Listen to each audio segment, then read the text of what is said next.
If you want a stretch that stretches out your hamstrings and glutes simultaneously, this is the one. It's the pigeon pose. It's a yoga move. Start in your downward facing dog, extend the leg up behind you, and then bring that leg across your body. You can see that my ankle of my left foot is not on my hip. I've tried to lift my ankle high, and then I've leaned forwards about halfway towards the ground, keeping my elbows soft. I'm trying to tilt my pelvis back here so that I keep my spine extended. I push my weight back into my hands and then my back leg before extending up and changing over. I'm still activating my toes, you can see on my right foot, this time resting my weight on my knee and foot or the floor.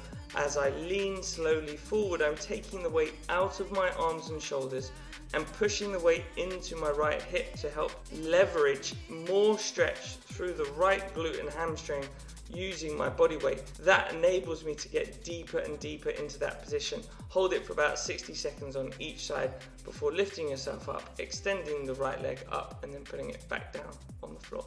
Good luck.